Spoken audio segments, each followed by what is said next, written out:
በመቀጠል የተከበሩ አቶ ቡልቻ 2 ደቂቃ አሉት። አመሰግናለሁ ክቡር አፈ ጉባኤ። ክቡር ጠቅላይ ሚኒስትሩን እኔም አመሰግናለሁ በማከላችን ተገኝተው ሪፖርት ስለሰጡ።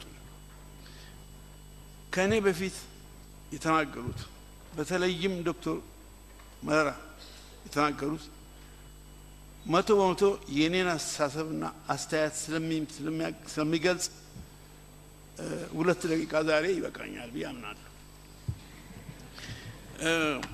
አንድ ጥያቄ ብቻ ለመጠየቅ ፈልጋለሁ።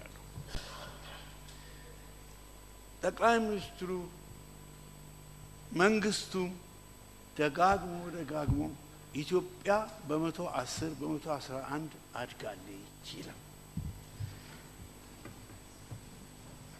እኔ እሳቸውም የኢትዮጵያ ኢኮኖሚስቶች ሁሉ ያውቃሉ። በ111 ማደግ ማለት ተአምር ነው። ይህን ተአምር የሰራችው ቻይና እንዲያውም አሁን እየሰራች አይደለም፣ ታይዋን፣ ደቡብ ኮሪያ ናቸው። እንዴት ኢትዮጵያ በ111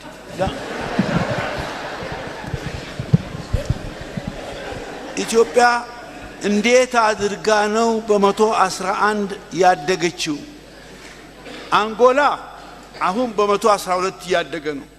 አንጎላ ለምንድን ነው? በአንድ ጊዜ ብዙ ዘይት አገኙ። ዘይት ያገኙ ሰዎች ወይንም ሌላ ነገር ያገኙ ሰዎች በ110 በ111 ቢያድጉ አይገርምም? ለዓለምስ እንዴት አድርገን ነው የምንገልጸው? በ110 ቅድም እንደተባለው የዓለም የገንዘብ ድርጅት ኢትዮጵያ እና ሌሎች ምስራቅ አፍሪካ ሀገሮች ቢበዛ በ106 ያድጋሉ ብለዋል። እኛ ግን እምቢ ብለን 11 ነው